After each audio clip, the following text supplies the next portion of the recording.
everyone, welcome back to my channel Gyan Gate. So this is something about me you just can read out. If you guys have any doubt, any topic related, then you can follow people on my Instagram page. I will provide you the link in the description box, or you guys can go about and check out. This is a good platform connecting with you guys to solve your problems. So don't forget to follow me on my Instagram page. If you want some notes or PDF related to my videos, so you can join me on my Telegram channel. I will provide that link in the description box. Today I want to share something with you guys. If you are also an IGNOU student and if you don't have much time to study during the exam time, then you can go towards Neeraj Books. For the past 40 years, Neeraj Publication has been tending to the field of education by developing reference book, sample paper, question bank and so more. Neeraj Books provide to be beneficial as the question provided were extremely helpful for your exam because the language written in those books is also very simple and important questions are also there. And if you want to purchase these books, then you can use my coupon code GYANGATE so that you will get extra 5% discount. And this coupon code is available only on the official website of Neeraj Publication. So what are you waiting for? Go as soon as possible and purchase those books so that you can get good marks in your exam. I have written the code of all the handwritten notes here. If you want it, then you guys tell me on Telegram and Instagram. I will provide that link in the description box. You have just to pay a small amount. After that you will get these handwritten notes, and these handwritten notes are very important for the point of your exam. And in handwritten notes में वही question लिखे हुए हैं जो आपके exam के point of view से बहुत इंपॉर्टेंट है, एंड जो हैंडरिटन नोट्स है बहुत ही ईजी एंड सिंपल लैंग्वेज में भी लिखा हुआ है. So purchase these handwritten notes so that you can get good marks in your exams. So देखिए, जैसे कि थंबनेल देख के आपको पता चल गया कि आज की वीडियो में हम डिस्कस करेंगे टाइप 1 एंड टाइप 2 एरर. इससे फर्स्ट पार्ट में मैंने डिस्कस किया था हाइपोथेसिस के बारे में, सेकंड पार्ट में मैंने उसके टाइप्स डिस्कस किए थे, थर्ड पार्ट में जो हम वेरियस स्टेप्स परफॉर्म करते हैं वो डिस्कस किए थे, फोर्थ पार्ट में मैंने लेवल ऑफ सिग्निफिकेंस डिस्कस किया था. आज है वीडियो का पार्ट नंबर 5 जिसमें कि हम type 1 and type 2 error discuss करेंगे. सो वीडियो की प्लीज़ सीक्वेंस के साथ चलना. अगर आप लोग सीक्वेंस के साथ चलोगे तो आप लोगों को समझने में आसानी होगी, नहीं तो आप लोगों को समझने में प्रॉब्लम हो सकती है. अगर एक भी पॉइंट, एक भी वीडियो बीच में से मिस हो जाएगा तो आप लोगों को समझ में नहीं आएगा. सो आज की वीडियो में हम डिस्कस करेंगे टाइप 1 एंड टाइप 2 एरर.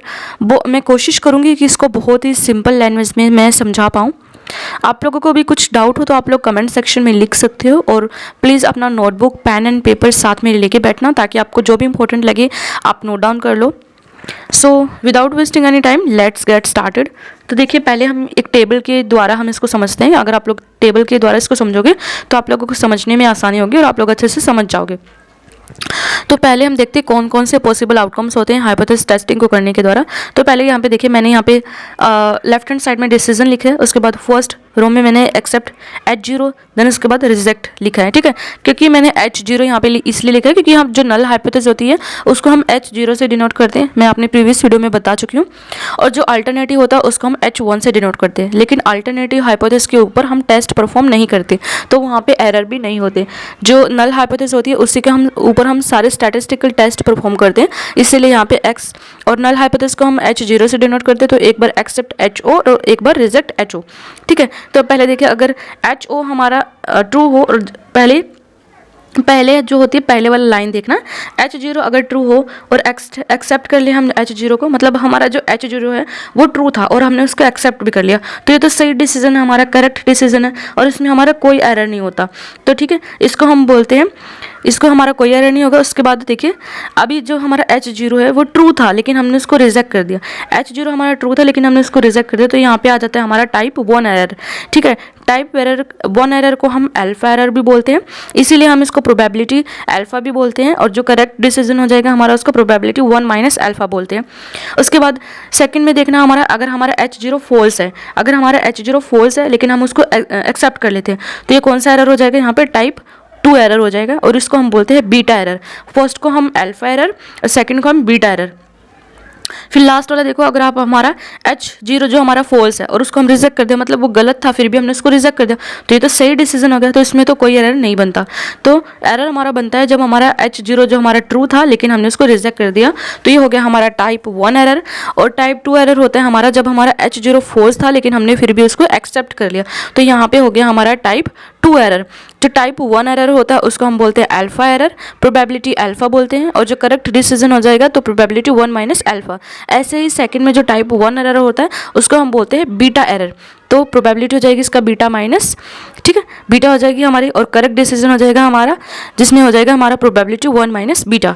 और जो हमारा करेक्ट डिसीजन होता है जिसको मैंने बोला 1 माइनस बीटा, इसको हम बोलते हैं पावर ऑफ टेस्ट। ठीक है, तो ये तो था, आपको ये टेबल से आपको समझ में आया होगा कि टाइप 1 और टाइप 2 एरर हम किसको बोलते हैं। अभी हम इसका डिफरेंस देखेंगे, डिफरेंस से आपको और अच्छे से समझ में आएगा। तो ये देखिए, ये है difference between type 1 and type 2 error. तो डिफरेंस से आपको और अच्छे से समझ में आ जाएगा। तो सबसे पहले देखिए, probability of rejecting the H0 when it is true, मतलब कि जो H0 था वो ट्रू था लेकिन फिर भी हमने उसको रिजेक्ट कर दिया, तो ये हो जाएगा हमारा टाइप 1 एरर। सेकंड हम देखते हैं टाइप 2 में, probability of excepting the H0 when it is false, मतलब जो H0 था हमारा फॉल्स था लेकिन फिर भी हमने उसको क्या कर लिया, एक्सेप्ट कर लिया, तो ये हो गया हमारा टाइप 2 एरर। फिर हम देखते हैं जो हमारा टाइप 1 एरर होता है इसको हम फॉल्स पॉजिटिव भी बोलते हैं, मतलब also called a false positive, और जो टाइप 2 होता है also called a false negative, मतलब टाइप 1 को हम फॉल्स पॉजिटिव बोलते हैं, टाइप 2 को हम फॉल्स नेगेटिव बोलते हैं। उसके बाद हमारा जो टाइप 1 एरर होता है इसको हम एरर ऑफ कमीशन भी बोलते हैं, और जो टाइप 2 होता है इसको हम एरर ऑफ ओमिशन बोलते हैं।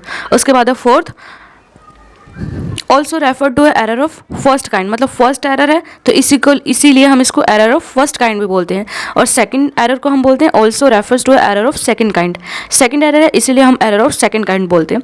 उसके बाद fifth, probability is denoted by alpha, जैसे कि मैंने आपको पहले भी बताया कि जो टाइप 1 एरर होता है उसको हम अल्फा से डिनोट करते हैं, और जो टाइप 2 एरर होता है उसको हम बीटा से डिनोट करते हैं।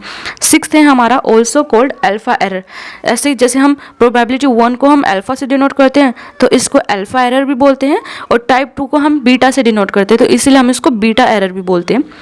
सेवन्थ है हमारा also called as the significance level, type 1 को हम सिग्निफिकेंस लेवल भी बोलते हैं, जैसे कि जब मैंने सिग्निफिकेंस लेवल आपको पढ़ाया था तब मैंने बताया था कि इसको हम टाइप 1 एरर भी बोलते हैं। तो वही है कि हम इसको सिग्निफिकेंस लेवल भी बोलते हैं। तो आपको पता होना चाहिए कि सिग्निफिकेंस लेवल में कौन सा टाइप एरर यूज़ किया जाता है, तो आपको पता होगा कि टाइप 1 एरर सिग्निफिकेंस लेवल भी बोलते हैं। टाइप 2 को हम पावर ऑफ टेस्ट बोलते हैं, ठीक है, तो आपको पता होना चाहिए कि पावर ऑफ टेस्ट में कौन सा एरर यूज़ किया जाता है। उसके बाद लास्ट है error can be reduce by reducing the alpha level, ठीक है, error can B reducing by the alpha level. Error को हम कब रिड्यूस कर सकते हैं, जब हमारा जो अल्फा लेवल है उसको हम रिड्यूस करेंगे, तब हम अल्फा जो एरर है हमारा उसको भी हम रिड्यूस कर सकते हैं। उसके बाद है हमारा टाइप 2 एरर में है error can be reduce by either increasing the alpha level और increasing the power of test by increasing the sample size. इसको हम कैसे रिड्यूस कर सकते हैं, या तो हमें इंक्रीज करना पड़ेगा अल्फा लेवल को, या फिर हमें इंक्रीज करना पड़ेगा पावर ऑफ टेस्ट को, या फिर हमें इंक्रीज करना पड़ेगा सैंपल साइज को, तब हम जाके एरर को हम रिड्यूस कर पाएंगे टाइप 2 एरर में। ठीक है, तो ये तो था आपका टाइप 1 एंड टाइप 2 एरर। मैंने कोशिश की है इसको बहुत ही सिंपल लैंग्वेज में समझा पाऊँ, आप लोगों को समझ में आया होगा। आप लोग मुझे कमेंट सेक्शन में बताइएगा कि आप लोगों को थोड़ा बहुत समझ में आया कि नहीं आया, और जितने भी नोट्स हैं आपको मेरे, इनको आप बाय कर सकते हो, उसके लिए आपको लिंक मिल जाएगा। आप लोग मुझे टेलीग्राम पे या फिर आप लोग मुझे इंस्टाग्राम पे बता सकते हो। सो वही है टाइप 1 और टाइप 2। हम एक बार और ओवरव्यू देख लेते हैं कि टाइप 1 जो होता है उसको जब हम जो हाइपोथेसिस थी हमारा उसको ट्रू होती है देंगे लेकिन हम उसको रिजेक्ट कर देते तो टाइप 1 एरर अराइज होते हैं। और टाइप 2 जब हमारा हाइपोथेसिस फॉल्स था लेकिन हम उसको फिर भी एक्सेप्ट कर ले तो टाइप 2 एरर अराइज होता है। उसके बाद हम इसको फॉल्स पॉजिटिव बोलते हैं टाइप 1 को, और टाइप 2 को हम फॉल्स नेगेटिव बोलते हैं। टाइप 1 को एरर ऑफ कमीशन, टाइप 2 को एरर ऑफ ओमिशन। इसको हम फर्स्ट एरर है तो फर्स्ट काइंड, सेकंड एरर है तो second kind. Probability is denoted alpha, इसीलिए हम इसको अल्फा एरर बोलते हैं। जो टाइप 2 होता है इसको बीटा से करते हैं इसीलिए उसको बीटा एरर बोलते हैं। टाइप 1 को हम सिग्निफिकेंस लेवल बोलते हैं, टाइप 2 को हम पावर ऑफ टेस्ट बोलते हैं। इसको रिड्यूस कैसे कर सकते हैं, अगर हम अल्फा लेवल को रिड्यूस कर दें तो जो एरर है उसको रिड्यूस कर पाएंगे। और टाइप 2 में हम कैसे एरर को रिड्यूस कर सकते हैं, अगर हम अल्फा लेवल को इंक्रीज कर दें या फिर हम पावर ऑफ टेस्ट को इंक्रीज कर दें या फिर हम सैम्पल साइज को इंक्रीज कर दें तो हम इन एरर को रिड्यूस कर सकते हैं। तो बहुत सिंपल सा डिफरेंस था, आपके एग्जाम के पॉइंट ऑफ व्यू से बहुत इंपॉर्टेंट है।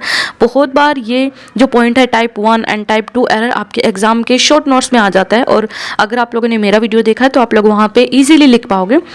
और अगर नहीं भी आता तो आपका हाइपोथेसिस का लॉन्ग वाला क्वेश्चन आ जाएगा, वहाँ पे भी आप इसको लिख पाओगे। अगर आप ये छोटे छोटे पॉइंट्स ऐड करते हो ना तो उससे आपका आंसर जो होगा बहुत बड़ा लगेगा, बहुत प्रेजेंटेबल लगेगा, और आपके एग्जाम में अच्छे से मार्क्स भी आ जाएंगे। ठीक है, सो आज की वीडियो में बस इतना ही। नेक्स्ट वीडियो में हम डिस्कस करेंगे बहुत सारे टेस्ट, जो मैंने आपको बताया था कि हम स्टैटिस्टिकल जब टूल्स अप्लाई करते हैं तो उसमें हम बहुत सारे टेस्ट जो होते हैं वो अप्लाई करते हैं। तो नेक्स्ट वीडियो में हम पैरामेट्रिक और नॉन पैरामेट्रिक टेस्ट के बारे में पढ़ेंगे जो हम अप्लाई करते हैं।